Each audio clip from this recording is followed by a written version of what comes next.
ಪ್ರವ್ರಜಂತಮನುಪೇತಮಪೇತಕೃತ್ಯಂ ದ್ವೈಪಾಯನೋ ವಿರಹಕಾತರ ಆಜುಹಾವ ಪುತ್ರಾಯಿತಿ ತನ್ಮಯತಯಾ ತರವೋಪಿ ನೇದುಃ ತಂ ಸರ್ವಭೂತಹೃದಯಂ ಮುನಿಮಾನತೋಸ್ಮಿ. ನಾರಾಯಣಂ ನಮಸ್ಕೃತ್ಯ ನರಂ ಚೈವ ನರೋತ್ತಮಂ ದೇವೀಂ ಸರಸ್ವತೀಂ ವ್ಯಾಸಂ ತತೋ ಗ್ರಂಥಮುದೀರಯೇ. ವಿಜಾನತಾಮವಿತ್ತಸ್ಯ ಮಧ್ವಸ್ಯ ಜಗತಿ ಗುರೋಃ ಪೂರ್ವಾಚಾರ್ಯಮಹಿಷ್ಠಾನಾಂ ಇಯಂ ಪ್ರಣತಿಮಾಲಿಕಾ. ಶ್ರೀಕೃಷ್ಣ ಯಾವ ರೀತಿ ತನ್ನ ಮತ್ತು ಪಾಂಡವರ ಸಂಬಂಧವನ್ನು ಕಾಯ್ದುಕೊಂಡಿದ್ದ, ಕೃಷ್ಣ ಇಲ್ಲದಾಗ ಪಾಂಡವರ ಜೂಜಾಟ ನಡೆಯಿತು. ಅದು ಜೂಜಾಟದ ಹೊಣೆ ಧರ್ಮರಾಜನ ಮೇಲೆ ಮಾತ್ರ ಬಿದ್ದದ್ದು, ಮತ್ತು ಯಾರ ಮೇಲೂ ಬಿದ್ದದ್ದಲ್ಲ. ಜೂಜಾಟಕ್ಕೆ ಹೊಣೆ ಧರ್ಮರಾಜ ಅಲ್ಲ, ಇದು ಭೀಮಸೇನ ಅಲ್ಲ, ಅರ್ಜುನ ಅಲ್ಲ, ನಕುಲ ಅಲ್ಲ, ಸಹದೇವ ಅಲ್ಲ, ದ್ರೌಪದಿ ಅಲ್ಲ, ಧರ್ಮರಾಜನೇ ನೇರವಾದ ಹೊಣೆ. ಹೀಗಾಗಿ ಧರ್ಮರಾಜ ಏನೊಂದು ತಪ್ಪು ಮಾಡಿದ, ತಪ್ಪು ಮಾಡುವಂತೆ ಅವನಿಗೇನು ಪ್ರಚೋದನೆ ಆಯಿತು, ಅದರ ಹಿನ್ನೆಲೆಯಲ್ಲಿ ಎರಡು ಉದ್ದೇಶ ಇತ್ತು ದೇವರದ್ದು. ಒಂದು, ಭೂಭಾರ ಹರಣ ಧರ್ಮರಾಜನ ನೆಪದಿಂದ ಆಗಬೇಕಿತ್ತು. ಎರಡನೆಯದ್ದು, ಭೂಭಾರ ಹರಣಕ್ಕೆ ದೇವರು ಧರ್ಮರಾಜನನ್ನೇ ನಿಮಿತ್ತವನ್ನಾಗಿ ಮಾಡಿದ್ದರ ಉದ್ದೇಶ ಇನ್ನೊಂದೇನು ಅಂತ ಹೇಳಿದರೆ, ಧರ್ಮರಾಜನಲ್ಲಿ ಯೋಗ್ಯತೆಗಿಂತ ಮೀರಿದ ಪುಣ್ಯ ಇತ್ತು. ಅವನದ್ದು ಮಾತ್ರ, ಬೇರೆ ಯಾರ್ದು ಅಲ್ಲ. ಧರ್ಮಂಚ ಸಂಕ್ರಾಮಯಿತು ರಾಜಸೂಯಾದಿ ಸಂಭವಂ ಅಂತ. ಈ ಹಿನ್ನೆಲೆಯಲ್ಲಿ ಏನೊಂದು ತಪ್ಪು ನಡೆದಿರುತ್ತೆ, ಮೇಲುನೋಟಕ್ಕೆ ಅದು ಉತ್ಕಟವಾದ ತಪ್ಪು ಅಂತ ಅನ್ನಿಸುತ್ತೆ. ಅದರ ಒಳಗಡೆ ಬಹಳ ದೊಡ್ಡವರದ್ದಾದರೆ ಬೇರೆ ಬೇರೆ ಬೇರೆ ಬೇರೆ ಆಯಾಮಗಳಿರುತ್ತೆ. ಆ ಹಿನ್ನೆಲೆಯಲ್ಲಿ ಅವರು ವನವಾಸಕ್ಕೆ ಹೋಗಬೇಕಾಯಿತು ಪಾಂಡವರು.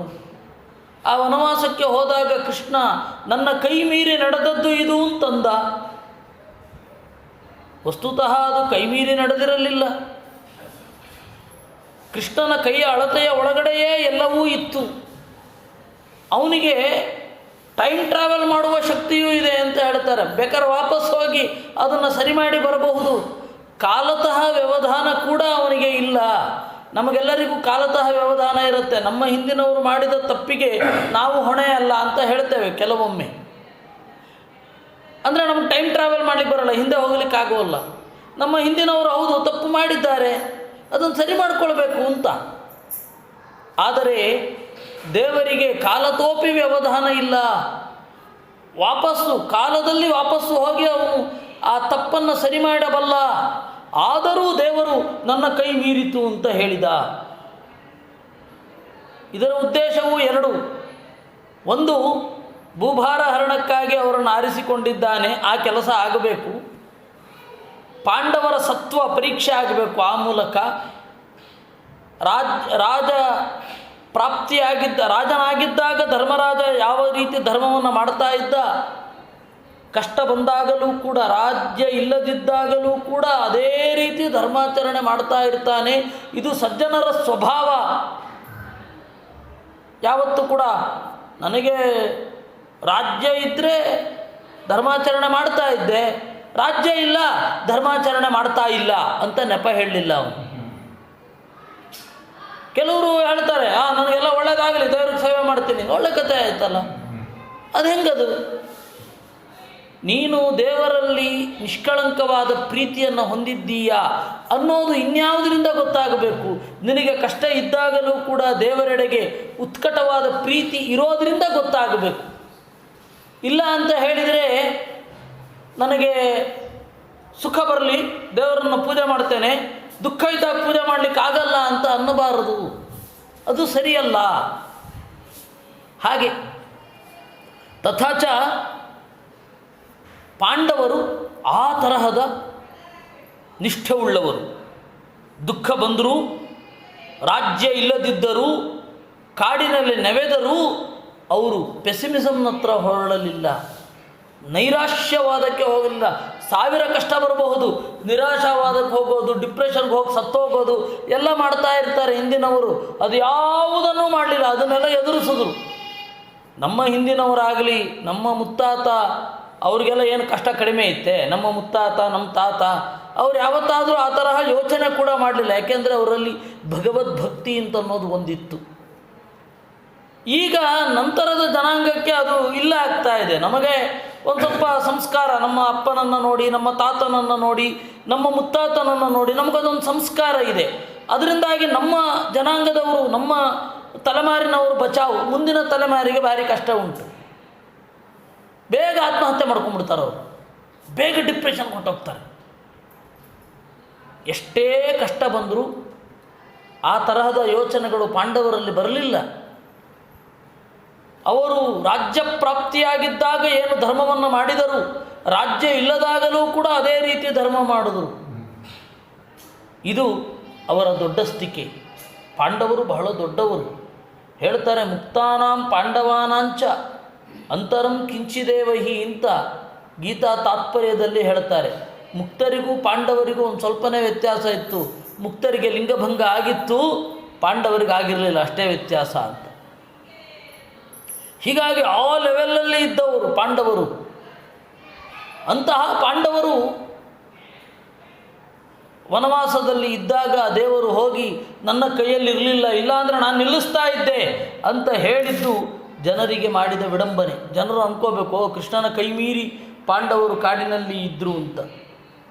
ಹೀಗೆ ಅವರನ್ನು ಅಲ್ಲಿ ಇರಿಸಿ ಮರಳಿ ಬಂದ. ಆಗ ಒಂದು ದಿವಸ ಒಂದು ಘಟನೆ ಆಯಿತಂತೆ, ಅದನ್ನು ನಾವು ನೋಡಲಿದ್ದೇವೆ.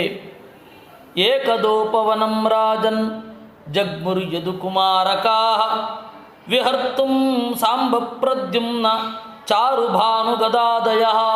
ಒಂದು ಬಾರಿ ಬೇಟೆಯನ್ನು ಆಟ ಆಡಲಿಕ್ಕೆ ಯಾದವರೆಲ್ಲರೂ ಕೂಡ ಕಾಡಿಗೆ ಹೋದರು.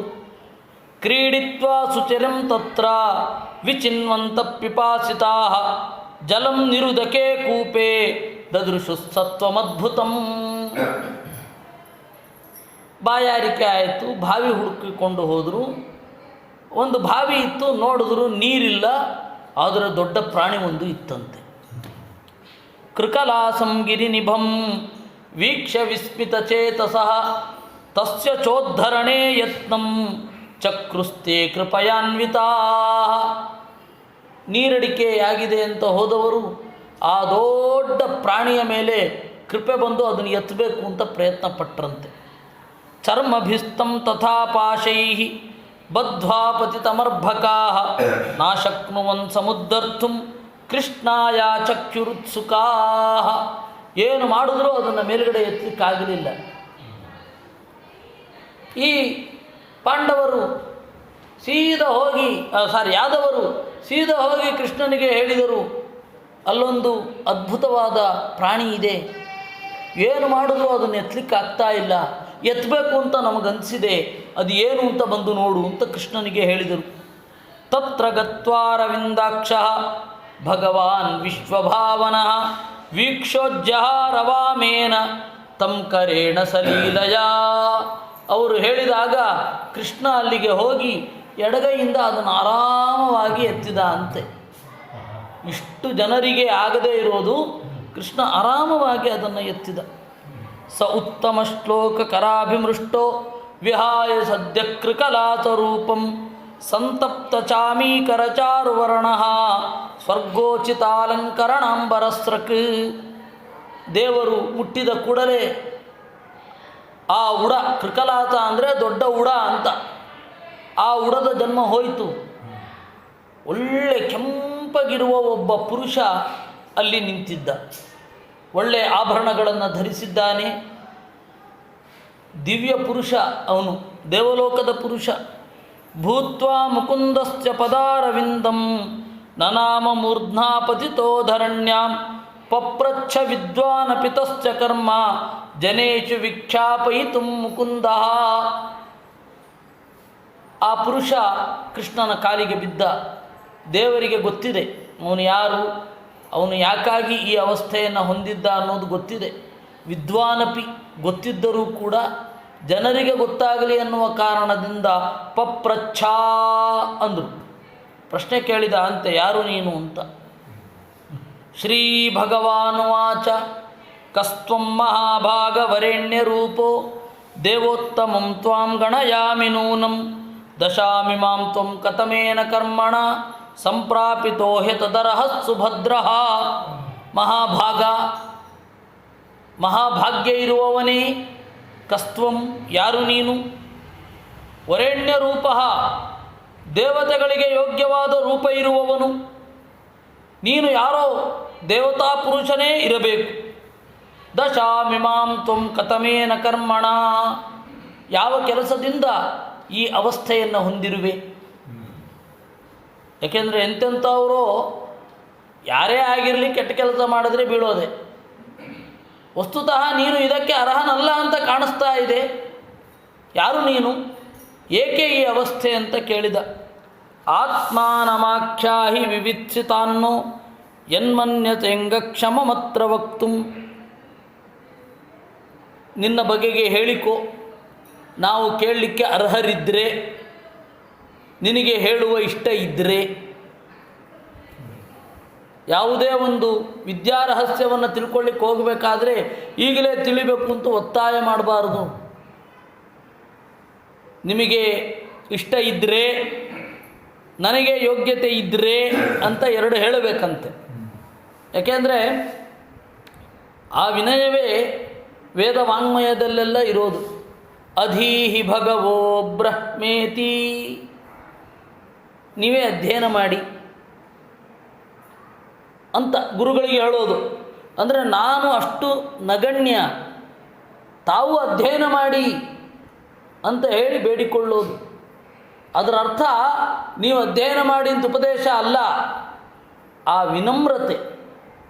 ನಾನು ಆ ರಹಸ್ಯವನ್ನು ತಿಳ್ಕೊಳ್ಬೇಕು ಅಂತ ಇದ್ದೇನೆ, ದಯವಿಟ್ಟು ನೀವು ಓದೋದು ಅಂತ ತಿಳ್ಕೊಂಡು ನನಗೆ ಹೇಳಿ, ನನಗೆ ಅಧ್ಯಯನ ಮಾಡಿಸಿ ಎನ್ನುವುದು ಹಿನ್ನೆಲೆಯಲ್ಲಿ ಅಧೀಹಿ ಅಂತಂದರು. ಇತಿ ರಾಜನ್ಸುತಂ ಪೃಷ್ಟಃ ಕೃಷ್ಣೇನ ಆನಂದಮೂರ್ತಿನ ಪ್ರತೀತ ಪ್ರಣಿಪತ್ಯಾ ಕಿರೀಟೇನಾರ್ಕವರ್ಚಸ. ಆ ಒಂದು ವಿನಯ ಈಗ ಅದು ಮಿಸ್ ಆಗ್ತಾ ಇದೆ. ನಾವು ಎಲ್ಲವನ್ನು ಗೂಗಲ್ನಿಂದ ತಿಳ್ಕೊಳ್ಳಬಲ್ಲೆವು ಅನ್ನುವ ಭ್ರಮೆ ಎಲ್ಲರಲ್ಲಿ ಮೂಡ್ತಾ ಇದೆ. ವೇದಾಂತವನ್ನು ಓದಿದ್ದೇವೆ, ವೇದಾಂತವನ್ನು ಕಲಿತಾ ಇದ್ದಾರೆ ಅಂತ ಅಂದುಕೊಂಡವರು ವಾಟ್ಸಪ್ಪಿನಲ್ಲಿ ಒಂದು ಅನಾಮಧೇಯ ಪ್ರಶ್ನೆ ಹಾಕ್ತಾರೆ. ವಾಟ್ಸಪ್ ಗ್ರೂಪಿನಲ್ಲಿ ಇದಕ್ಕೆ ಯಾರಾದರೂ ಉತ್ತರ ಕೊಡಿ. ಅಯ್ಯೋ ರಾಮ, ಅಡ್ರೆಸ್ಸೇ ಇಲ್ಲ. ಯಾರಿಗಾದರೂ ಗೊತ್ತಿದೆಯೋ ಉತ್ತರ ಕೊಡಿ. ಹಂಗೆ ಕೇಳೋದು. ವೇದಾಂತ ಓದಿದವರು, 12 ವರ್ಷ ಗುರುಕುಲದಲ್ಲಿ ಕಲಿತವರು, ಆ ಪ್ರಶ್ನೆಯ ಹಿನ್ನೆಲೆಯಲ್ಲಿ ಇರಬೇಕಾದ ಕಾಮನ್ ಸೆನ್ಸನ್ನು ಕಳ್ಕೊಂಡು ಮಾತನಾಡೋದು. ವಾಟ್ಸಪ್ ಫೇಸ್ಬುಕ್ಕಿನಲ್ಲಿ ಹಾಕ್ತಾರೆ, ಯಾರಿಗಾದರೂ ಟಿ ಅನ್ನುವ ಅಕ್ಷರದಿಂದ ಹೆಸರು ಗೊತ್ತಿದ್ದರೆ ತಿಳಿಸಿ. ಶುದ್ಧ ತಪ್ಪದು, ಹಾಗೆ ಮಾಡಬಾರ್ದು. ಎದುರುಗಡೆ ಕೇಳಬೇಕು. ಅದಕ್ಕೊಂದು, ಆ ಪ್ರಶ್ನೆಗೊಂದು ಬೆಲೆ ಇರಬೇಕಲ್ವ, ವೈಟೇಜ್ ಇರಬೇಕಲ್ಲ, ಜ್ಞಾನಕ್ಕೊಂದು ಅದು ಗೌರವ. ಅದು ಕೇಳಬೇಕು ಎದುರುಗಡೆ. ನನಗೆ ಈ ಪ್ರಶ್ನೆ ಬಂದಿದೆ, ಅದನ್ನು ನನಗೆ ತಿಳಿಸಿ. ಅದು ಫೋನ್ ಮೂಲಕ ಆದರೂ ಕೇಳಿ, ನೇರವಾಗಿ ಸಂಬೋಧನೆ ಮಾಡಿ, ನಾನು ಕೇಳ್ತಾ ಇರುವ ವ್ಯಕ್ತಿ ಎಂಥವನು, ನನ್ನ ಉದ್ದೇಶ ಏನು ಅಂತಂದುಕೊಂಡು ಕೇಳಿ. ಕೃಷ್ಣ ಅಷ್ಟೇ ಅಲ್ಲ, ಭಾಗವತದಲ್ಲಿ ಬರುವ ಎಲ್ಲರೂ ಕೂಡ ಪ್ರಶ್ನೆ ಹೇಗೆ ಮಾಡೋದು ಅನ್ನೋದನ್ನು ತಿಳಿಸಿಕೊಟ್ಟವರು. ಈ ರೀತಿಯಾಗಿ ಕೃಷ್ಣ ಕೇಳಿದ. ಆಗ ಅವನು ಹೇಳಿದ ಅಂತೆ, ನೃಗ ಉವಾಚ, ಅವನ ಹೆಸರು ನೃಗ ಅಂತ. ನೃಗೋ ನಾಮ ನರೇಂದ್ರೋಹಂ ಇಕ್ಷ್ವಾಕುತನಯ ಪ್ರಭೋ ದಾನಿಷು ಆಖ್ಯಾಯಮಾನೇಷು ಯದಿತೆ ಕರ್ಣಮಸ್ಪೃಶಂ. ನೃಗ ಅಂತನ್ನುವ ರಾಜ ನಾನು. ದಾನಿಗಳ ಹೆಸರಿನಲ್ಲಿ ನನ್ನ ಹೆಸರು ನಿನ್ನ ಕಿವಿಗೆ ಬಿದ್ದಿದೆಯೋ? ಕಿನ್ನುತೆ ವಿದಿತಂ ನಾಥ ಸರ್ವಭೂತಾತ್ಮ ಸಾಕ್ಷಿಣಃ ಕಾಲೇ ನಾವ್ಯಾಹತ ದೃಶೋ ವಕ್ಷೇ ಥಾಪಿತವಾಜ್ಞಯ. ನಿನಗೆ ತಿಳಿಯದ್ದು ಏನೂ ಇಲ್ಲ. ಯಾಕೆ ಅಂದರೆ ಸರ್ವಭೂತ ಆತ್ಮಸಾಕ್ಷಿ, ಎಲ್ಲರ ಅಂತರ್ಯಾಮಿ ನೀನು. ನಿನಗೆ ಗೊತ್ತಿಲ್ಲದೇನಿದೆ? ಯಾರಿಗೂ ಗೊತ್ತಿಲ್ಲದೆ ಇರೋದು ನಿನಗೆ ಗೊತ್ತಿರುತ್ತೆ. ಅದರಿಂದಾಗಿ ನಿನಗೆ ತಿಳಿಯದ್ದು ಏನೂ ಇಲ್ಲ. ನಮಗೆ ಎಷ್ಟು ಜನ ಗೊತ್ತಿರ್ತಾರೆ? ಯಾರ ಒಳಗಡೆಯ ಸತ್ವ ನಮಗೇನು ಗೊತ್ತಿರುತ್ತೆ? ಏನು ಗೊತ್ತಿರಲ್ಲ. ನಿನಗೆ ಎಲ್ಲ ಗೊತ್ತಿರುತ್ತೆ. ಸರ್ವಭೂತಾತ್ಮ ಸಾಕ್ಷಿ. ಸಾಕ್ಷಿ ಅಂದರೆ ಏನು ಗೊತ್ತಾ? ಸಾಕ್ಷಾದೀಕ್ಷತೆ, ನೇರವಾಗಿ ನೋಡುವವ. ಎಲ್ಲರನ್ನ ನೇರವಾಗಿ ನೋಡುವವ ನೀನೊಬ್ಬನೇ. ಅದರಿಂದಾಗಿ ಸರ್ವಭೂತ ಆತ್ಮಸಾಕ್ಷಿ. ನಿನಗೆ ಸೆಕೆಂಡ್ರಿ ಸೋರ್ಸ್ ಇಲ್ಲವೇ ಇಲ್ಲ. ಎಲ್ಲವೂ ಪ್ರೈಮರಿ ಸೋರ್ಸೇ, ನಾಲೆಡ್ಜ್. ಎಲ್ಲವೂ ನೇರವಾಗಿ ಗೊತ್ತಾಗುವಂಥದ್ದು. ಎಲ್ಲವೂ ನಮಗೆ ಗೊತ್ತಾಗೋದಿಲ್ಲ. ನಾವು ಒಂದೋ ಓದಿ ತಿಳ್ಕೊಳ್ಬೇಕು, ಒಂದೋ ಊಹಿಸಬೇಕು. ಓದಿ ತಿಳ್ಕೊಳ್ಳೋದು, ಕೇಳಿ ತಿಳ್ಕೊಳ್ಳೋದು ಎರಡು ಒಂದೇ. ಓದೋದನ್ನು ಕೇಳೋದು ಅಷ್ಟೇ, ಅದೇನು. ಹೀಗೆ ನಮಗೆ ಮೂರು ಬೇಕು. ಒಂದು ಕೆಲವು ಕಾಣಬೇಕು, ಕೆಲವನ್ನು ಓದಬೇಕು ಅಥವಾ ಕೇಳಬೇಕು, ಇನ್ನೊಂದನ್ನು ಊಹಿಸಬೇಕು. ಈ ಮೂರು ರೀತಿಯಿಂದ ನಮ್ಮ ಜ್ಞಾನ. ದೇವರಿಗದ ಅಗತ್ಯವೇ ಇಲ್ಲ. ಸರ್ವತ್ರ ವ್ಯಾಪ್ತನಾದ್ದರಿಂದಾಗಿ ದೇವರು ಸಾಕ್ಷಿ, ನೇರವಾಗಿ ಎಲ್ಲವನ್ನು ನೋಡಬಲ್ಲ. ಎಲ್ಲವನ್ನು ನೋಡೋದು ಕೇವಲ ಹೊರಗಡೆಯಿಂದಲ್ಲ, ಒಳಗಡೆಯಿಂದ. ಆತ್ಮಸಾಕ್ಷಿ ಎಂದರು. ಆತ್ಮರನ್ನು ನೇರವಾಗಿ ನೋಡ್ತಾರೆ. ನಮಗೆ ಜೀವರನ್ನೇ ನೇರವಾಗಿ ನೋಡಲಿಕ್ಕಾಗಲ್ಲ. ನೀವು ಈ ದೇಹದ ಮಾಧ್ಯಮದಲ್ಲಿ ತೋರ್ತಾ ಇದ್ದೀರಾ, ಗೊತ್ತಾಗುತ್ತೆ. ಈ ದೇಹ ಇಲ್ಲದಿದ್ದರೆ ಇಲ್ಲಿ ಕೋಟ್ಯಂತರ ಅಣುಗಳು ಓಡಾಡ್ತಾ ಇರುತ್ತೆ, ಗೊತ್ತಿರುತ್ತಾ ನಮಗೆ? ಇಲ್ಲ. ಹೀಗಾಗಿ ಆತ್ಮಸಾಕ್ಷಿ, ಆತ್ಮವನ್ನೇ ನೇರವಾಗಿ ನೋಡುವವ. ಸರಿ, ಕೆಲವರು ಆತ್ಮರು ಮಾತ್ರ ಕಣ್ಣಿಗೆ ಬೀಳ್ತಾರೆ. ಇಲ್ಲ, ಸರ್ವಭೂತಾತ್ಮ ಸಾಕ್ಷಿ ಎಂದರು. ಎಲ್ಲ ಜೀವಸ್ವರೂಪವನ್ನು, ಅನಂತ ಜೀವಸ್ವರೂಪವನ್ನು ನೇರವಾಗಿ ನೋಡುವವ ಸರ್ವಭೂತಾತ್ಮ ಸಾಕ್ಷಿ. ಹೀಗೆ ಸರ್ವಭೂತಾತ್ಮ ಸಾಕ್ಷಿಯಾಗಿರುವ ನಿನ್ನ, ಸರ್ವಭೂತಾತ್ಮ ಸಾಕ್ಷಿಯಾಗಿರುವ ನಿನಗೆ ತಿಳಿಯದ್ದೇನಿದೆ? ಆದರೂ ನಿನ್ನ ಆರ್ಡರ್ ಇದೆಯಲ್ಲ, ಕೇಳು, ಹೇಳು ಅಂತ. ಅದಕ್ಕೆ ನಾನು ಹೇಳ್ತಾ ಇದ್ದೇನೆ. ಅದನ್ನು ಯಾವಂತ್ಯಸ್ಸಿ ಕಥಾ ಭೂಮೇ ಯಾವಂತ್ಯೋ ದಿವಿತಾರಕಾ ಯಾವಂತ್ಯೋ ವರ್ಚಧಾರಾಶ್ಚ ತಾವತೀರದದಾಸ್ಮಗಾ. ಭೂಮಿಯಲ್ಲಿ ಎಷ್ಟು ಮರಳು ಕಣಗಳಿವೆಯೋ, ಆಗಸದಲ್ಲಿ ಎಷ್ಟು ಅರಿಲುಗಳಿವೆಯೋ. ಅರಿಲು ಅಂದರೆ ನಕ್ಷತ್ರ, ಕನ್ನಡದಲ್ಲಿ ಅರಿಲು ಅಂತಾರೆ. ತಾರೆ ಮತ್ತು ನಕ್ಷತ್ರ ಎರಡೂ ಕೂಡ ಸಂಸ್ಕೃತ. ಕನ್ನಡದಲ್ಲಿ ನಕ್ಷತ್ರಗಳನ್ನು ಏನಂತ ಕರೀತಾರೆ? ಅರಿಲುಗಳು. ಆಗಸದಲ್ಲಿ ಎಷ್ಟು ಅರಿಲುಗಳಿವೆಯೋ, ಯಾವಂತ್ಯೋ ವರ್ಷಧಾರಾಶ್ಚ, ಮಳೆ ಬೀಳುವಾಗ ಎಷ್ಟು ಹನಿಗಳು ಬೀಳಬಹುದೋ ಅಷ್ಟು ಗೋವುಗಳನ್ನು ನಾನು ಕೊಟ್ಟಿದ್ದೇನೆ. ಪಯಸ್ವಿನಿ ತರುಣಿ ಶೀಲರೂಪ ಗುಣೋಪಪನ್ನ ಕಪಿಲಾ ಹೇಮ ಶೃಂಗಾ ನ್ಯಾಯಾರ್ಜಿತ ರೂಪ್ಯ ಖುರ ಸವತ್ಸಾಹ ದುಕೂಲಮಾಲಾಭರಣ ದದಾವಹಂ.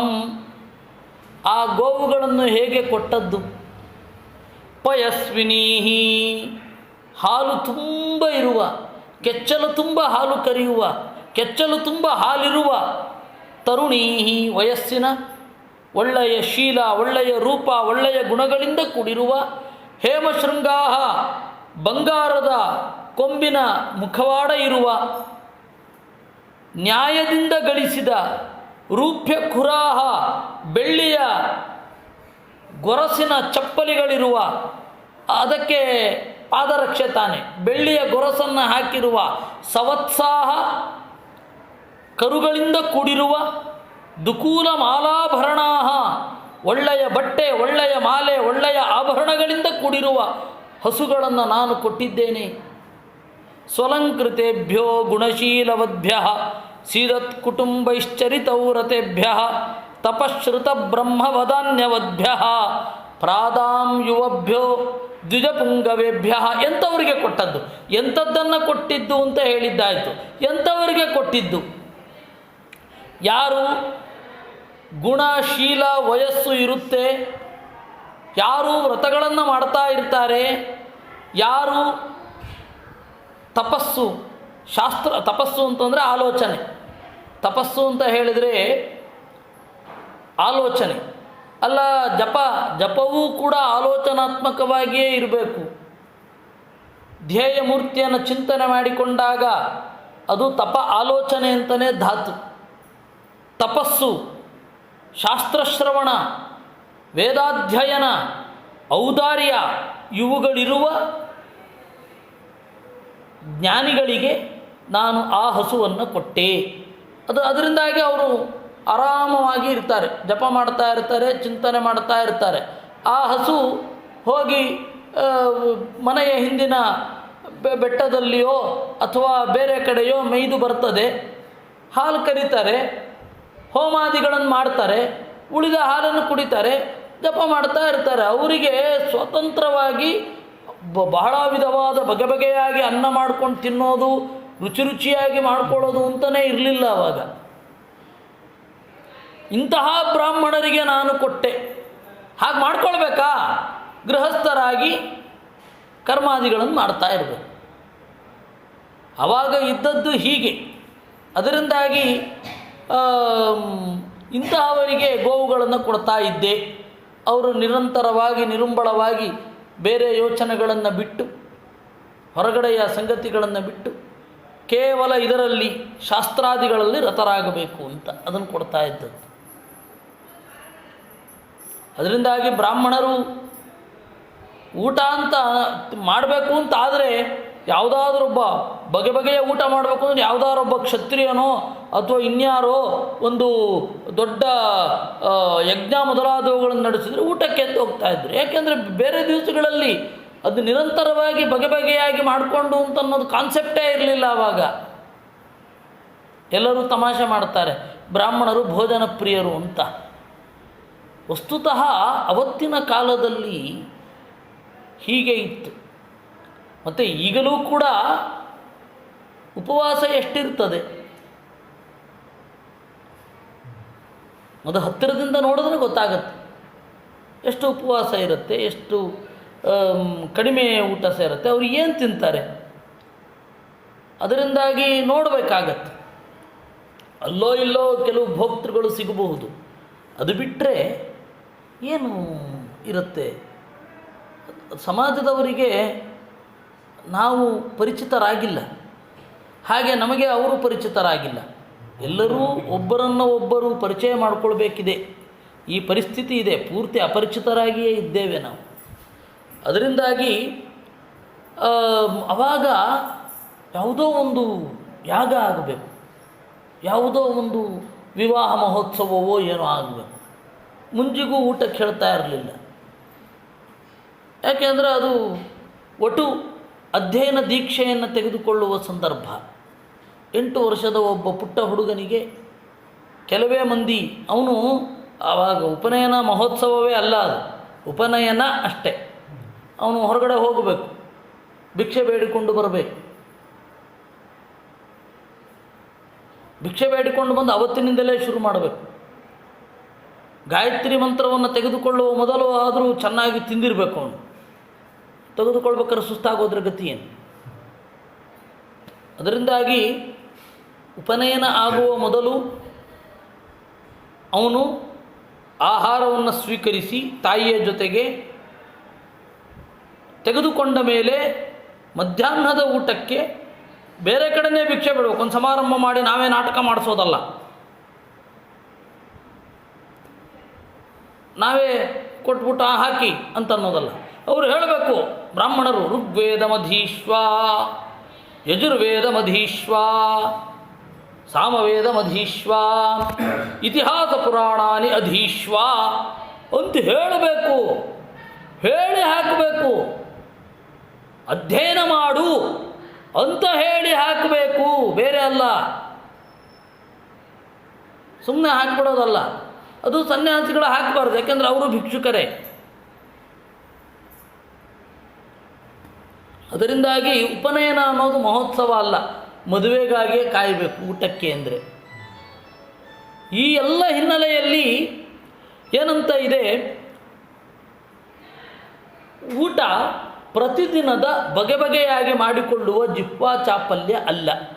ಗೋವುಗಳು ಹಾಲು ಮಾತ್ರ ಆಧಾರ, ಬೇರೆ ಯಾವುದೂ ಅಲ್ಲ. ಅದರಿಂದಾಗಿ ನಾನು ಅವ್ರಿಗೆ ಕೊಡ್ತಾ ಇದ್ದೆ. ಸೀದತ್ ಕುಟುಂಬೈಶ್ಚರಿತವ್ರತೆಭ್ಯ, ಅವರು ಬಡವರಾಗಿರಬೇಕು, ಬೇರೆ ಜೀವನೋಪಾಯ ಇರಬಾರದು, ಕುಟುಂಬ ಇರಬೇಕು. ಕೇವಲ ಸನ್ಯಾಸಿಗಳಿಗೆ ಅಂದರೆ ಒಂದು ಹೊತ್ತು ಊಟ ಎಲ್ಲಿ ಬೇಕಾದ್ರೂ ಹಿಂಗೆ ಸಿಗತ್ತೆ, ಕುಟುಂಬ ಇರಬೇಕು ಅವರಿಗೆ. ಅಂತಹವರಿಗೆ ನಾನು ಗೋವುಗಳನ್ನು ಕೊಡ್ತಾ ಇದ್ದೆ. ಗೋಭೂ ಹಿರಣ್ಯ ಯತನಾಶ್ವಹಸ್ತಿನ ಕನ್ಯಾ ಸದಾಸಿ ಸ್ಥಿರರೂಪ್ಯಚಯ್ಯಾ ವಾಸಾಂಸಿ ರತ್ನಾನಿ ಪರಿಚ್ಛದಾನ್ ರಥಾನ್ ಇಷ್ಟಂಚ ಯಜ್ಞೈಶ್ಚರಿತಂಚ ಪೂರ್ತೈಹಿ. ಇನ್ನು ಕೆಲವರಿಗೆ, ಸ್ವಲ್ಪ ಪ್ರತಿಷ್ಠಿತರಾದವರಿಗೆ, ಋಷಿಗಳ ಲೆವೆಲ್ಗೆ ಹೋದವರಿಗೆ, ಋಷಿಗಳಾಗಿರಬೇಕು. ಋಷಿಗಳು ಅಂದರೆ ಋಷಿಶ್ಚ ಕಿಲ ದರ್ಶನಾತ್, ಕಂಡಿರಬೇಕು ಅವರು ಏನು. ಅಂತಹ ಗೃಹಸ್ಥರಿದ್ದರೆ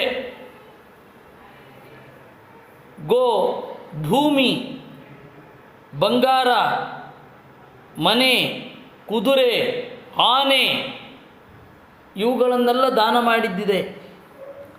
ಅದನ್ನು ನೋಡಿಕೊಳ್ಳಿಕ್ಕೆ ದಾಸದಾಸಿಯರು, ಅವರಿಗೆ ತಿಂಗಳ ವ್ಯವಸ್ಥೆ, ಬಟ್ಟೆಗಳು, ರತ್ನ, ರಥ ಮೊದಲಾದವುಗಳನ್ನೆಲ್ಲ ಕೊಟ್ಟಿದ್ದೇನೆ. ಇಷ್ಟಂಚ ಯಜ್ಞೈಹಿ, ಯಜ್ಞಗಳನ್ನು ನಾನು ಮಾಡಿದ್ದೇನೆ. ಚರಿತಂಚ ಪೂರ್ತೈಹಿ, ಪೂರ್ತ ಇಳಿಬಾವಿಯನ್ನು ತೋಡಿಸೋದು, ಕೆರೆಕಟ್ಟೆ ಕಟ್ಟಿಸೋದು, ಮರಗಳನ್ನು ನಡೆಸೋದು, ಇವುಗಳನ್ನೆಲ್ಲ ಮಾಡಿದ್ದೇನೆ. ಕಸ್ಯಚಿದ್ವಿಜ ಮುಖ್ಯಸ್ಯ ಭ್ರಷ್ಟ ಗೌರ್ಮಮ ಗೋಧನೆ ಸಂಸೃಷ್ಟ ವಿದುಚಾ ಸಾಚ ಮಯಾ ದತ್ತ ದ್ವಿಜಾತಯೇ. ಒಂದು ಬಾರಿ ಏನಾಯಿತು, ಒಬ್ಬ ಬ್ರಾಹ್ಮಣನಿಗೆ ಒಂದಿಷ್ಟು ಗೋವುಗಳನ್ನು ಕೊಟ್ಟೆ, ಒಂದು 100 ಗೋವುಗಳನ್ನು ಏನೋ ಕೊಟ್ಟೆ. ಅವನಿಗೆ ಕೊಟ್ಟ ಗೋವು ಅಭ್ಯಾಸದಿಂದಾಗಿ ಅರಮನೆ ಬಂದು ಸೇರ್ಕೊಂಡ್ಬಿಡ್ತು. ಅದನ್ನೂ ಸೇರಿಸಿ 100 ಗೋವುಗಳನ್ನು ಮಾಡಿ ಇನ್ನೊಬ್ಬ ಬ್ರಾಹ್ಮಣನಿಗೆ ಕೊಟ್ಟುಬಿಟ್ಟೆ. ತಾಂ ನೀಯಮಾನಾಂ ತತ್ಸ್ವಾಮಿ ದೃಷ್ಟೋ ವಾಚ ಮಮೇತಿ ತಾಂ ಮಮೇತಿ ಪ್ರತಿಗೃಹ್ಯ ನೃಗೋ ಮೇ ದತ್ತವಾನಿತಿ. ನಂದು ಅಂತ ಅವರಿಬ್ಬರು ಗಲಾಟೆ ಬಂತು. ನನ್ನದು. ವಿಪ್ರೌ ವಿವದ ಮಾನವ ಮಾಮೂ ಚತುಸ್ವರ್ಥತಾಧಕೌ ಭವಾನ್ ದಾತಾಪಹರ್ತೇತಿ ತಚ್ಛ್ರುತ್ವಾ ಮೇ ಭವದ್ಭ್ರಮಃ. ನನ್ನದು ಇದು, ನನ್ನದು ಇದು ಅಂತ ಸೀದಾ ನನ್ನ ಹತ್ರಕ್ಕೆ ಬಂದರು. ಭವಾನ್ ದಾತ ಅಪಹರ್ತ ಅಂದರು. ನೀನು ಕೊಟ್ಟೆ, ನೀನೇ ಅಪಹರಿಸಿದೆ, ದತ್ತಾಪಹಾರ ದೋಷ ಅಂತಂದರು. ಅನುನೀತಾ ಉಭೌ ವಿಪ್ರೌ ಧರ್ಮಕೃಚ್ಛ್ರಂ ಗತೇನ ಮೇ ಗವಾಂ ಲಕ್ಷಂ ಪ್ರಗೃಹೀತಾಂ ದಾಸ್ಯಾಮ್ಯೇಷಾ ಪ್ರದೀಯತಾಂ. ಇಬ್ಬರಿಗೂ ಹೇಳಿದೆ, ಇಲ್ಲ ನಿಮಗೆ 1,00,000 ಗೋವು ಕೊಡ್ತೇನೆ, ಇದೊಂದು ಗೋವು ಬಿಟ್ಬಿಡಿ ಅಂತ. ಇವನಿಗೆ ಹೇಳಿದೆ, ಇವನು ಕೇಳಲಿಲ್ಲ, ಇದೇ ಗೋವು ಬೇಕು ಅಂದ. ಅವನಿಗೆ ಹೇಳಿದೆ, ಅವನು ಕೇಳಲಿಲ್ಲ, ಅದೇ ಗೋವು ಬೇಕು ಅಂದ. ಇಬ್ಬರಿಗೂ ಅದ್ರ ಬದಲು 1,00,000 ಗೋವು ಕೊಡ್ತೀನಿ ಅಂದರೂ ಕೇಳಲಿಲ್ಲ. ಇದು ಭಾಗವತದ ವರ್ಷನ್. ರಾಮ ಉತ್ತರಕಾಂಡದಲ್ಲಿ ಹೇಳೋದೇ ಬೇರೆ. 3 ದಿವಸ ಆದರೂ ಕೂಡ ನೃಗ ದರ್ಶನಕ್ಕೆ ಬಿಟ್ಕೊಡ್ಲಿಲ್ಲ, ದರ್ಶನವನ್ನೇ ಕೊಡಲಿಲ್ಲ. ನೃಗ ಅಪಾಯಿಂಟ್ಮೆಂಟೇ ಕೊಡಲಿಲ್ಲ. ಅದಕ್ಕೆ ಸಿಟ್ಟು ಬಂತು. ಆದ್ದರಿಂದಾಗಿ ಕಾರ್ಯಕ್ಕಾಗಿ ಬಂದವರನ್ನು ಬಹಳ ಕಾಯಿಸಬಾರದು ರಾಜನಾದವ ಅಂತ ಹೇಳಿ ಆ ನೀತಿಯನ್ನು ಹೇಳಲಿಕ್ಕೆ ರಾಮ ಬಳಸ್ಕೊಳ್ತಾನೆ. ರಾಮನ ಮಾತು ಹೌದಾ, ಇವನು ಹೇಳ್ತಾ ಇರೋದು ಹೌದಾ? ಏನು ಅಂದರೆ ರಾಮ ಹೇಳ್ತಾ ಇರೋದು ನೇರವಾಗಿ ಕೊಡಲಿಲ್ಲ ಅಂತ, ಇವನು ಅನುನಯ ಮಾಡಿಸ್ತೇನೆ ಅಂದಿದ್ದು ಬೇರೆಯವರನ್ನು ಬಿಟ್ಟು ಅವರಿಗೆ ಹೇಳಿಸಿದ. ಅವ್ರಿಗೆ ಯಾಕೆ ಸಿಟ್ಟು ಬಂತು ಅಂದರೆ ಮೊದಲು ಅವನು ನೇರವಾಗಿ ನಮಗೆ ಹೇಳಿ ಅದನ್ನು ಅಂತ. ಇದು ವಿರೋಧ ಪರಿಹಾರದ ರೀತಿ. ಪುರಾಣಗಳಲ್ಲಿ ಮತ್ತು ಇತಿಹಾಸದಲ್ಲಿ ವಿರೋಧ ಬಂದಾಗ ಅದನ್ನು ಪರಿಹಾರ ಮಾಡಲಿಕ್ಕೆ ಒಂದು ಮೆಥಡಾಲಜಿ ಇದೆ. ಅದರ ಪ್ರಕಾರ ಈ ರೀತಿ ಅರ್ಥ ಆಗತ್ತೆ. ನಾಹಂ ಪ್ರತೀಚ್ಛೇ ವೈರಾಜನ್ ಇತ್ಯುಕ್ತ್ವಾ ಸ್ವಾಮ್ಯಪಾಕ್ರಮತ್ ನಾಣ್ಯಂ ಗವಾಮಪ್ಯಯುತಂ ಇಚ್ಛಾಮಿತ್ಯಪರೋಯಯೌ. ನನಗಿದು ಬೇಡ, ಕೊಡೋದಾದರೆ ಈ ಗೋವಿರಲಿ ಅಂತ ಮೊದಲನೇ ಅವನು ಹೋದ. ಎರಡನೇ ಅವನು ನೀನು 10,000 ಗೋವು ಕೊಟ್ಟರು ಈ ಗೋವು ನನಗೆ ಬೇಕು, ಇದನ್ನು ಬಿಟ್ಕೊಡೋಲ್ಲ ಅಂತ ಅವನು ಹೊರಟ. ತಥೋಹಂ ಕಾಲಯೋಗೇನ ಮೃತ ಪರಮಮಾಯಯ ಯೇ ತಸ್ಮಿನ್ನಂತರೇ ಯಾಮ್ಯೈ ದೂತೈರ್ನೀತೋಯಮಕ್ಷಯಂ. ಆಮೇಲೆ ನಾನು ಕಾಲಾಂತರದಲ್ಲಿ ಸತ್ತು ಹೋದೆ. ಯಮನ ದೂತರು ನನ್ನನ್ನು ಯಮನ ಬಳಿಗೆ ಒಯ್ದರು. ಯಮೇನ ಪೃಷ್ಟಸ್ತತ್ರಾಹಂ ದೇವದೇವ ಜಗತ್ಪತೆ ತ್ವಂ ಪೂರ್ವಮಶುಭಂ ಭುಂಕ್ಷ್ವ ಉತಾಹೋ ನೃಪತೆ ಶುಭಂ. ಅವನು 2 ಆಪ್ಷನ್ ಕೊಟ್ಟ. ನೋಡು, ಮೊದಲು ಪಾಪವನ್ನು ಅನುಭವಿಸ್ತೀಯೋ ಮೊದಲು ಪುಣ್ಯವನ್ನು ಅನುಭವಿಸ್ತೀಯೋ ಅಂತ ಕೇಳಿದ.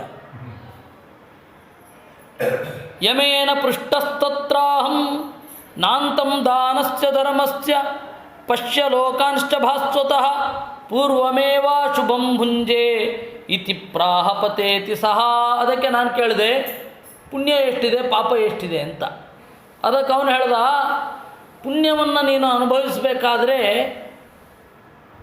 ಕೋಟ್ಯಂತರ ವರ್ಷಗಳು ಬೇಕು, ಪಾಪವನ್ನು ಕೆಲವು ಸಾವಿರ ವರ್ಷಗಳು ಮಾತ್ರ ಅನುಭವಿಸ್ತೀಯ. ಯಾವುದು ಬೇಕು ಅಂತ ಕೇಳಿದ. ಮೊದಲು ಅಶುಭವನ್ನು ಅನುಭವಿಸಿ ಆಮೇಲೆ ನಿರಾತಂಕವಾಗಿ ನಿರುಂಬಳವಾಗಿ ನಾನು ಸುಖವನ್ನು ಅನುಭವಿಸ್ತೇನೆ ಎಂದ. ಪತೇತಿ ಸಹ, ಆಯ್ತು ಬೀಳು ಅಂದ.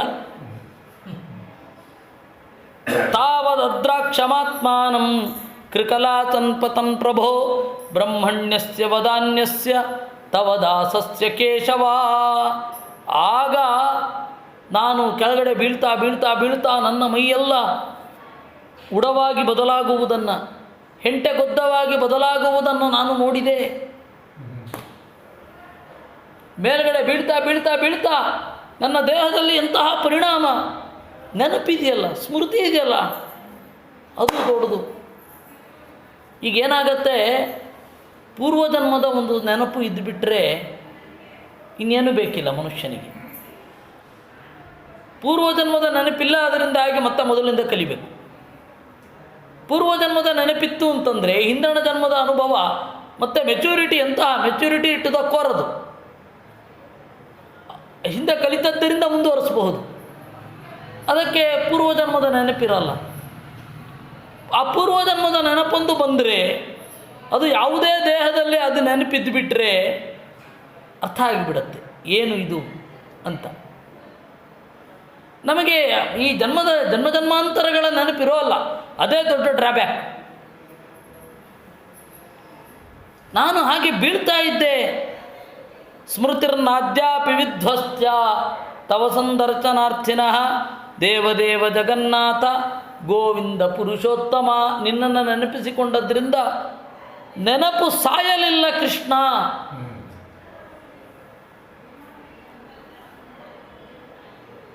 ಋಷಿಯ ನೆನಪು, ಪ್ರಾಣಿಯ ದೇಹ, ಹೀಗೆ ಬದುಕಲಿಕ್ಕೆ ಶುರು ಮಾಡಿದ್ದೇನೆ. ಆವಾಗ ಜೀವನ ನಿಜವಾಗಿಯೂ ಏನು ಅಂತ ಅರ್ಥ ಆಗುತ್ತೆ. ನಮಗೆ ಇವಾಗ ಬದುಕು ಪೂರ್ಣವಾಗಿ ನಮ್ಮ ತೆಕ್ಕೆಯೊಳಗೆ ಸಿಕ್ಕಿಲ್ಲ. ಬದುಕಿನ ಸಾರಭೂತವಾದ ಸಂಗತಿಗಳು ನಮಗೆ ಗೊತ್ತಿಲ್ಲ. ಇಷ್ಟು ಮಾಡಿದ್ರೆ ಸಾಕು, ಇಷ್ಟು ಅನವಶ್ಯಕ ಅಂತ ನಾವು ಬಹಳ ಯೋಚನೆ ಮಾಡಬೇಕು. ಈಗ ಅದು ನೆನಪಿದ್ದು ಬಿಟ್ಟರೆ ಇಷ್ಟು ಅವಶ್ಯಕ, ಇಷ್ಟು ಹೆಚ್ಚಿನದ್ದು ಅನವಶ್ಯಕ ಅಂತ ನಮಗೆ ಇವತ್ತು ಗೊತ್ತಾಗೋದಿಲ್ಲ. ಅದು ಗೊತ್ತಾಗೋದು ಈ ತರಹ ವಿಜಾತೀಯವಾದ ನೆನಪು, ವಿಜಾತೀಯವಾದ ದೇಹ ಬಂದಾಗ. ಹಾಗೆ ವಿಜಾತೀಯವಾದ ದೇಹ, ವಿಜಾತೀಯವಾದ ನೆನಪು ಬಂತು. ಈ ಒಬ್ಬ ಜರ್ಮನ್ ಸಾಹಿತಿ ಒಬ್ಬ ಇದ್ದಾನೆ, ಫ್ರಾಂಜ್ ಕಾಫ್ಕಾ ಅಂತ. ಅವನದು ಮೆಟಮಾರ್ಫಾಸಿಸ್ ಅಂತ ಹೇಳಿ ಒಂದು ಕಥೆ ಇದೆ. ಅದರಲ್ಲಿ ಒಬ್ಬ ವ್ಯಕ್ತಿಗೆ ಹೀಗಾಗತ್ತೆ. ಕಥೆಯ ಆರಂಭವೇ ಆ ವ್ಯಕ್ತಿ ದೊಡ್ಡ ಪ್ರಾಣಿಯಾಗಿ ಬಿಡ್ತಾನೆ, 6 ಕಾಲಿನ ಪ್ರಾಣಿ. ಆಗ ಅವನ ಸುತ್ತಮುತ್ತಲಿನವರು ಯಾವ ರೀತಿ ವ್ಯವಹರಿಸಿದರು ಅದು ಅವ್ರ ರೂಪಾಂತರ ಅಂತ ಒಂದು ಕಥೆ ಅದು. ಆದರೆ ಅದು ನೃಗನಿಗೆ ಆಗಿದ್ದೆ, ವೇದವ್ಯಾಸರು ಹೇಳಿದ್ದೆ ಒಂದು ಕಾಲದಲ್ಲಿ. ಅದಕ್ಕೆ ಸುಮ್ಮನೆ ಅಲ್ಲ ಹೇಳಿದ್ದು, ವ್ಯಾಸೋಚ್ಛಿಷ್ಟಂ ಜಗತ್ ಸರ್ವಂ ಅಂತ. ಎಲ್ಲವೂ ಜಗತ್ತಿನ ಎಲ್ಲ ಸಾಹಿತ್ಯವೂ ಕೂಡ, ಎಲ್ಲ ಮಾತು ಕೂಡ ವೇದವ್ಯಾಸರ ಎಂಜಲು. ವೇದವ್ಯಾಸರು ಹೇಳದೇ ಇರೋದು ಒಂದು ಕಥೆಯ ತಂತು ಇನ್ನೊಂದು ಕಡೆ ಬಂದೇ ಇಲ್ಲ. ಅದರಿಂದಾಗಿ ಹೇಳೋದು, ಸ್ಮೃತಿರ್ನಾದ್ಯಾಪಿ ವಿಧ್ವಸ್ತ, ನೆನಪು ಸಾಯಲಿಲ್ಲ ದೇವರೇ ನಿನ್ನ ಅನುಗ್ರಹದಿಂದ. ನಾರಾಯಣ ಹೃಷಿಕೇಶ ಪುಣ್ಯಶ್ಲೋಕಾಚ್ಯುತಾವ್ಯಯ ಅನುಜಾನೀಹಿ ಮಾಂ ಕೃಷ್ಣ ಯಾತುಂ ದೇವಗತಿಂ ಪ್ರಭೋ. ಯತ್ರ ಕ್ವಾಪಿ ಸತಶ್ಚೇತೋ ಭೂಯಾನ್ಮೇ ತ್ವತ್ಪದಾಸ್ಪದಂ. ನಾರಾಯಣ, ದೋಷಗಳಿಂದ ದೂರ ಆದವನೇ, ಋಷಿಕೇಶ ಎಲ್ಲ ಇಂದ್ರಿಯಗಳ ಒಡೆಯನೇ, ಪುಣ್ಯಶ್ಲೋಕ ನಮ್ಮನ್ನು ತೊಳೆಯುವ ಕೀರ್ತಿಯವನೇ. ದೇವರ ಕೀರ್ತಿ, ದೇವರ ನಾಮವನ್ನು ಹೇಳಿದರೆ ನಮ್ಮ ಮನಸ್ಸು ಪವಿತ್ರವಾಗ್ತದೆ. ಅದರಿಂದಾಗಿ ಪುಣ್ಯಶ್ಲೋಕ. ಅಚ್ಯುತ, ಎಂದೂ ಜಾರದವ. ಅವ್ಯಯ, ಎಂದೂ ಅಳಿಯದವ, ನಾಶವಾಗದವ. ನಾನು ದೇವಲೋಕಕ್ಕೆ ಹೋಗಬೇಕು, ಅನುಮತಿಯನ್ನು ನೀಡು. ಆದರೆ ಕಡೆಯಲ್ಲಿ ಒಂದು ಪ್ರಾರ್ಥನೆ ಇದೆ, ಯತ್ರ ಕ್ವಾಪಿ ಸತಶ್ಚೇತೋ ಭೂಯಾನ್ಮೇ ತ್ವತ್ಪದಾಸ್ಪದಂ. ನಾನು ಎಲ್ಲಿ ಬೇಕಾದರೂ ಇರಲಿ, ನನ್ನ ಮನಸ್ಸು ನಿನ್ನಲ್ಲಿ ಇರಬೇಕು. ಯಾವ ಯೋನಿಯಲ್ಲಿ ಇರಲಿ, ಮನುಷ್ಯನಾಗಿರಲಿ, ಪ್ರಾಣಿಯಾಗಿರಲಿ, ಮರವಾಗಿರಲಿ, ಎಲ್ಲಿಯೇ ಇರಲಿ, ನನ್ನ ಮನಸ್ಸು ನಿನ್ನಲ್ಲಿ ಇರಬೇಕು. ನಮಸ್ತೆ ಸರ್ವಭಾವಾಯ ಬ್ರಹ್ಮಣೇ ನಂತಶಕ್ತಯೇ ಕೃಷ್ಣಾಯ ವಾಸುದೇವಾಯ ಯೋಗಿನಾಂ ಪತಯೇ ನಮಃ. ಸರ್ವಭಾವಾಯ, ಎಲ್ಲರ ಇರುವಿಗೆ ಕಾರಣನಾದವನೇ. ಬ್ರಹ್ಮಣೇ, ಗುಣಗಳಿಂದ ತುಂಬಿದವನೇ. ಅನಂತಶಕ್ತಯೇ, ಕೊನೆಯಿರದ ಶಕ್ತಿಯವನೇ. ಕೃಷ್ಣಾಯ, ಭೂಮಿಗೆ ಆನಂದವನ್ನಿತ್ತವನೇ. ವಾಸುದೇವಾಯ, ಓ ವಸುದೇವನ ಮಗನೇ. ಯೋಗಿನಾಂ ಪತಯೇ ಗತಯೇ ನಮಃ, ಎಲ್ಲ ಬಲಿಷ್ಠರ ಒಡೆಯನೇ ನಿನಗೆ ನಮಸ್ಕಾರ. ಇತ್ಯುಕ್ತ್ವಾ ತಂ ಪರಿಕ್ರಮ್ಯ ಪಾದೌ ಪೃಷ್ಟ್ವಾ ಸ್ವಮೌಳಿನ ಅನುಜ್ಞಾತೋ ವಿಮಾನಾಗ್ರ್ಯಂ ಆರುಹತ್ ಪಶ್ಯತಾಂ ಸತಾಂ. ಈ ರೀತಿ ಹೇಳಿ ಎಲ್ಲರೂ ನೋಡ್ತಾ ಇರಬೇಕಾದರೆ ಕೃಷ್ಣನ ಅಡಿದಾವರೆಗಳಿಗೆ ತನ್ನ ತಲೆಯನ್ನು ತಾಗಿಸಿ ವಿಮಾನವನ್ನು, ಮುಗಿಲ ತೇರನ್ನು ಏರಿದ. ಕೃಷ್ಣ ಪರಿಜನಂ ಪ್ರಾಹ ಭಗವಾನ್ ದೇವಕೀಸುತಃ ಬ್ರಹ್ಮಣ್ಯ ದೇವೋ ಧರ್ಮಾತ್ಮ ರಾಜನ್ಯಾನನು ಶಿಕ್ಷಯನ್. ಕೃಷ್ಣ ಅವನು ಹೋದ ಮೇಲೆ ಸುತ್ತಲಿದ್ದವರಿಗೆ ಹೇಳಿದ. ಅಂದರೆ ಒಂದು ಇತಿಹಾಸ, ಒಂದು ಕಥೆ, ಅದರಿಂದ ನಾವು ಕಲಿಬೇಕು. ನಾವು ಯಾವುದರಿಂದ ಕಲಿಯೋದಿಲ್ವೋ ಅದು ಇತಿಹಾಸ ಅಲ್ಲ. ನಾವಿವತ್ತು ಶಾಲೆಯ ಪಠ್ಯಗಳಲ್ಲಿ ಓದ್ತೇವೆ, ಹುಮಾಯೂನನು ಬಂದನು, ದಾಳಿ ಮಾಡಿದನು. ಸರಿ, ನೀವೇನು ಕಲ್ತ್ರಿ? ಅಕ್ಬರನು ಬಂದನು, ದೀನ್ ಇಲಾಹಿಯನ್ನು ಸ್ಥಾಪನೆ ಮಾಡಿದನು. ಆಯ್ತಪ್ಪ, ನೀನೇನು ಕಲಿತೆ? ನಮ್ಮವರು ಇತಿಹಾಸ ಅಂದರೆ ನಮಗೆ ಡೇಟು ಇಸ್ವಿಗಳ ದರ್ಬಾರಲ್ಲ, ನಮಗೆ ನಾವೇನು ಕಲಿಬೇಕು ಅನ್ನೋದನ್ನು ಹೇಳುವಂಥದ್ದು. ಗುಣಗಳನ್ನು ಹೇಗೆ ಗುರುತಿಸಬೇಕು ಅಂತನ್ನುವನ್ನು ಹೇಳೋದು ಯಾವುದೋ ಅದು ಮುಖ್ಯ ನಮಗೆ. ಹೀಗಾಗಿ ಸರಿ, ನೀವು ಈ ಹಿಸ್ಟೋರಿಯನ್ಸ್ ಯಾರಿದ್ದಾರೆ, ಎಡಚರು ಮತ್ತು ಬಲಪಂಥದವರು, ರೋಮಿಲಾ ಥಾಪರ್ ಅವರು ಇವರು ಎಲ್ಲ ಎಮಿನೆಂಟ್ ಹಿಸ್ಟೋರಿಯನ್ಸ್ ಯಾರ್ಯಾರಿದ್ದಾರೆ ಅವ್ರನ್ನೆಲ್ಲ ಹೋಗಿ ಕೇಳಿದ್ರೆ ಆಯ್ತಪ್ಪ ಈ ಇತಿಹಾಸದಿಂದ ನಾವೇನು ಕಲಿತೇವೆ ಅಂದರೆ ಉತ್ತರ ಇಲ್ಲ. ಯಾವುದೇ ಯೂನಿವರ್ಸಿಟಿಯಲ್ಲಿ ನಾವು ಇತಿಹಾಸದಿಂದ ಏನು ಕಲಿತೇವು ಅಂದರೆ ಉತ್ತರ ಇಲ್ಲ, ಯಾರತ್ತನೂ ಉತ್ತರ ಇಲ್ಲ. ಹೀಗಾಗಿ ಕೃಷ್ಣ ಇತಿಹಾಸದಿಂದ ಪಾಠ ಕಲಿಯಬೇಕು ಅಂದ. ನಾವು ಯಾವುದೇ ಒಂದು ಕಥೆ ನಮ್ಮ ಮುಂದೆ ನಡೆದರೆ ಅದರಿಂದ ನಾವು ಕಲಿಯಬೇಕಾದ ಪಾಠ ಏನು ಅನ್ನೋದನ್ನು ನಾವು ಗಮನಿಸಿಕೊಳ್ಳಬೇಕು. ಪ್ರತಿಯೊಂದನ್ನು ನಾವು ಇಲ್ಲೇನು ಕಲಿಯಲಿಕ್ಕಿದೆ ಅನ್ನುವ ವಿದ್ಯಾರ್ಥಿತ್ವ ಅನ್ನೋದು ನಮ್ಮಲ್ಲಿ ಇರಬೇಕು. ನಾವು ಸಾಯುವವರೆಗೆ ವಿದ್ಯಾರ್ಥಿಗಳಾಗಿರಬೇಕು. ದೇವರು ನಮಗೆ ಅನುಗ್ರಹ ಮಾಡೋದು ಅಂತಲೇ ಆದರೆ ನಮಗೆ ನಾವು ದೇವರಲ್ಲಿ ಇದನ್ನು ಬೇಡಿಕೊಳ್ಳಬೇಕು, ಸಾಯುವವರೆಗೂ ನಾನು ವಿದ್ಯಾರ್ಥಿಯಾಗಿರಬೇಕು, ಎಂದೂ ಅದಕ್ಕೆ ಕುಂದು ಬರಬಾರದು ಅಂತ ಹೇಳಿ.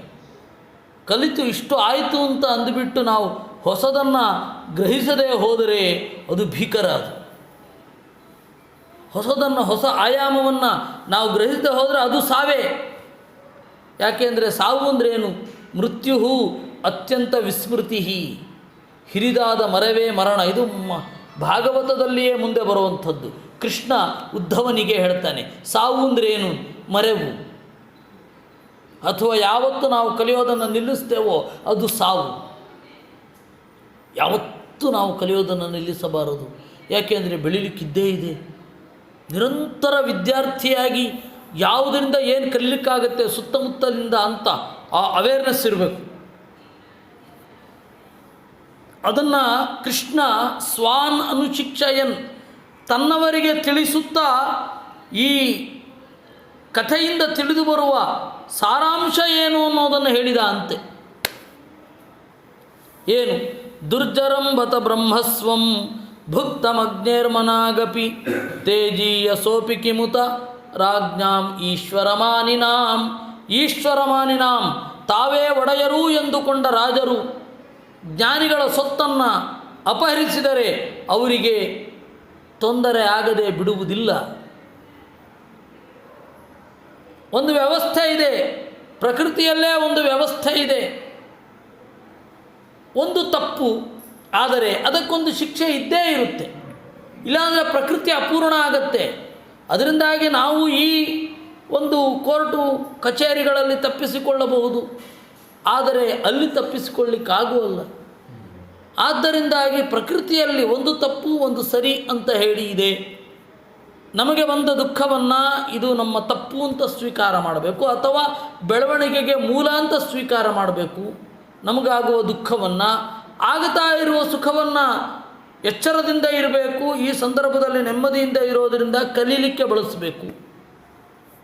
ಹೀಗೆ ಬ್ಯಾಲೆನ್ಸ್ ಮಾಡಿಕೊಂಡು ಹೋಗಬೇಕು. ಹೀಗೆ ಮಾಡಿಸಿಕೊಂಡು ಹೋಗದಿದ್ದರೆ ಬೀಳೋದು ಖಾತ್ರಿ. ಅದರಿಂದಾಗಿ ಜ್ಞಾನಿಗಳ ಸೊತ್ತು ಅನ್ನೋದೇನಿದೆ ಅದು ದುರ್ಜರ, ಜೀರ್ಣಿಸ್ಕೊಳ್ಳಿಕ್ಕಾಗೋಲ್ಲ. ನಾಹಂ ಹಾಲಾಹಲಂ ಮನ್ಯೇ ವಿಷಮ್ಯಸ್ಯ ಪ್ರತಿಕ್ರಿಯಾ ಬ್ರಹ್ಮಸ್ವಂ ಹಿ ವಿಷಂ ಪ್ರೋಕ್ತಂ ನಾಸ್ಯ ಪ್ರತಿನಿಧಿರ್ಭವಿ. ಬ್ರಹ್ಮಸ್ವ ಅನ್ನೋದು ದೊಡ್ಡ ವಿಷ, ಹಾಲಾಹಲವೋ ಅದರ ಮುಂದೆ ಏನೂ ಅಲ್ಲ. ನಾವು ಬ್ರಹ್ಮಸ್ವವನ್ನು ಉಂಡರೆ, ಜ್ಞಾನಿಗಳ ಹಣವನ್ನು ಅಪಹರಿಸಿದರೆ ನಮಗೇನಾಗುತ್ತೆ? ಅದು ಪುತ್ರ ಪೌತ್ರ 7 ತಲೆಮಾರುಗಳನ್ನು ಕಾಡುತ್ತೆ. ಒಬ್ಬ ಬ್ರಾಹ್ಮಣನಾಗಿದ್ದು ತಪ್ಪು ಮಾಡಿದರೆ ಅವನು ಬ್ರಹ್ಮರಾಕ್ಷಸ ಆಗ್ತಾನೆ. ಬ್ರಹ್ಮರಾಕ್ಷಸ ಅಂದರೆ ಏನು ಗೊತ್ತಾ? ದೊಡ್ಡ ರಾಕ್ಷಸ. ಬ್ರಾಹ್ಮಣನಾಗಿದ್ದು ತಪ್ಪು ಮಾಡಿ ರಾಕ್ಷಸನಾದವ ಬ್ರಹ್ಮರಾಕ್ಷಸ. ಹೀಗಾಗಿ ತಪ್ಪಿನಿಂದ ಯಾರಿಗೂ ವಿನಾಯಿತಿ ಇಲ್ಲ. ಯಾರು ತಪ್ಪು ಮಾಡಿದರೂ ಲೋಕದಲ್ಲಿ ಪ್ರಕೃತಿ ಒಂದು ಶಿಕ್ಷೆ ಕೊಟ್ಟೇ ಕೊಡುತ್ತೆ. ಹಾಗೆ ರಾಜರಿಗೂ ಕೂಡ ಅದು ತಪ್ಪಿದ್ದಲ್ಲ. ಯಾರೂ ತಪ್ಪು ಮಾಡಿದರೆ ಅವರಿಗೆ ಆ ಶಿಕ್ಷೆ ಉಂಟು. ಬೇರೆಯವರ ಸೊತ್ತನ್ನು ಅಪಹರಿಸಿದರೆ, ಅಪ್ರಜ್ಞಾಪೂರ್ವಕವಾಗಿ ಅಪಹರಿಸಿದರೂ ಸ್ವಲ್ಪವಾದರೂ ಶಿಕ್ಷೆ ಆಗ್ತದೆ. ಅದರಿಂದ ಅಷ್ಟು ಎಚ್ಚರದಿಂದ ಇರಬೇಕು ಅನ್ನೋ ತಾತ್ಪರ್ಯ. ಅವನು ಏನಾದರೂ ಕೂಡಲೇ ಅಪಾಯಿಂಟ್ಮೆಂಟ್ ಕೊಟ್ಬಿಟ್ಟು ಕೇಳಿದ್ದಿದ್ರೆ ಅದು ಪರಿಹಾರ ಆಗೋಗೋದು. ಅವನು ಅಪಾಯಿಂಟ್ಮೆಂಟೇ ಕೊಡಲಿಲ್ಲ, ಬೇರೆಯವ್ರ ಮೂಲಕ ಹೇಳಿ ಕಳಿಸ್ದ. ಅದರಿಂದಾಗಿ ಅವ್ರು ಏನು ಶಾಪ ಕೊಟ್ಟರು ಅನ್ನೋದು ಗೊತ್ತಾಗಲಿಲ್ಲ ಅನ್ನೋದು ನಮಗೆ ಇದರಿಂದ ಗೊತ್ತಾಗುತ್ತೆ. ಅದರಿಂದಾಗಿ ಯಾವುದೇ ದುಡ್ಡಿನ ದುರುಪಯೋಗ ಅಂತನ್ನೋದು ಬ್ರಹ್ಮಸ್ವ ಮಾತ್ರ ಅಲ್ಲ, ಯಾವುದೇ ದುಡ್ಡಿನ ದುರುಪಯೋಗ ಅನ್ನೋದು ನಮಗೆ ಅತ್ಯಂತ ಭೀಕರವಾದ ಅವಸ್ಥೆಯನ್ನು ಕೊಡುತ್ತೆ. ಹಿನಸ್ತಿ ವಿಷಮತ್ತಾರಂ ಅಗ್ನಿರದ್ಭಿ ಪ್ರಶಾಮ್ಯತಿ ಕುಲಂ ತಮೂಲಂ ದಹತಿ ಬ್ರಹ್ಮಸ್ವಾರಣಿಪಾವಕಃ. ವಿಷ ಇದೆ, ಅದರಿಂದ ಬಚಾವಾಗಬಹುದು. ಅಗ್ನಿ ಏನು ಬೆಂಕಿ ಇದೆ, ಅದು ನೀರಿನಿಂದ ಶಮನ ಆಗಬಹುದು.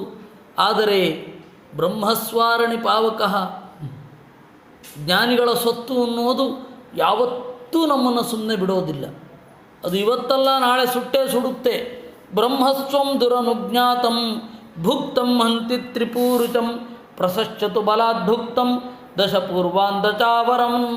ತಪ್ಪು ತಿಳುವಳಿಕೆಯಿಂದ ಅಥವಾ ವಿಪರೀತವಾದ ತಿಳುವಳಿಕೆಯಿಂದ ಜ್ಞಾನಿಗಳ ಸ್ವತ್ತನ್ನು ಅಪಹರಿಸಿದರೆ 3 ತಲೆಮಾರು ಅದು ನಮ್ಮನ್ನು ಕಾಡುತ್ತೆ.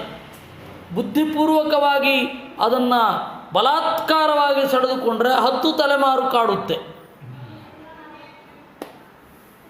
ಗೃಹಂತಿ ಯಾವತಪ್ಪಾಂಸೂನ್ ರುದತಾಮಶ್ರುಬಿಂದವಃ ವಿಪ್ರಾಣಾಂ ಹತವಿತ್ತಾನಾಂ ವದಾನ್ಯಾನಾಂ ಕುಡುಂಬಿನಾಂ. ಜ್ಞಾನಿಗಳ ಸಂಪತ್ತನ್ನು ಅಪಹರಿಸಿದರೆ ಅವರು ಅತ್ತಾಗ ಕಣ್ಣ ನೀರು ಎಷ್ಟು ಧೂಳುಗಳನ್ನು, ಎಷ್ಟು ಮರಳುಗಳನ್ನು ಆಕ್ರಮಿಸುತ್ತೆ, ಅಷ್ಟು 1000 ವರ್ಷ ಶಿಕ್ಷೆ ಆಗ್ತದೆ. ಆದ್ದರಿಂದಾಗಿ ಜ್ಞಾನಿಗಳ ಸ್ವತ್ತಿನ ಬಗ್ಗೆ ಎಚ್ಚರದಿಂದ ಇರಬೇಕು. ನಮೇ ಬ್ರಹ್ಮಧನಂ ಭೂಯಾತ್ ಯಜ್ಜಗ್ಧ್ವಾಲ್ಪಾಯುಚೋ ನೃಪಾಃ ಸ್ವದತ್ತಾಂ ಪರದತ್ತಾಂ ವಾ ಬ್ರಹ್ಮವೃತ್ತಿಂ ಹರೇತಯಃ ಷಷ್ಟಿವರಸಹಸ್ರಾಣಿ ವಿಷ್ಠಾಯಾಂ ಜಾಯತೆ ಕ್ರಿಮಿಃ. ತಾನು ಕೊಟ್ಟದ್ದನ್ನಾಗಲಿ ಬೇರೆಯವರು ಕೊಟ್ಟದ್ದನ್ನಾಗಲಿ ಅಪಹರಿಸಿದರೆ ಬ್ರಹ್ಮಸ್ವವನ್ನು, ದೇವಸ್ವವನ್ನು 60,000 ವರ್ಷಗಳ ಕಾಲ ಮಲದಲ್ಲಿ ಕ್ರಿಮಿಯಾಗಿ ಹುಟ್ಟುತ್ತಾನೆ. ದೇವಸ್ವ ಆಗಲಿ ಬ್ರಹ್ಮಸ್ವ ಆಗಲಿ ಅಷ್ಟು ಎಚ್ಚರದಿಂದ ಇರಬೇಕು ಅಂತ ಪ್ರತಿಯೊಂದು ಶಾಸನದಲ್ಲಿ, ಕರ್ನಾಟಕದಲ್ಲಿ ಯಾವೆಲ್ಲ ಶಾಸನಗಳು, ದಾನ ಶಾಸನಗಳು ಅಂತ ಇವೆ, ಅದರಲ್ಲಿ ಇದೇ ಶ್ಲೋಕ.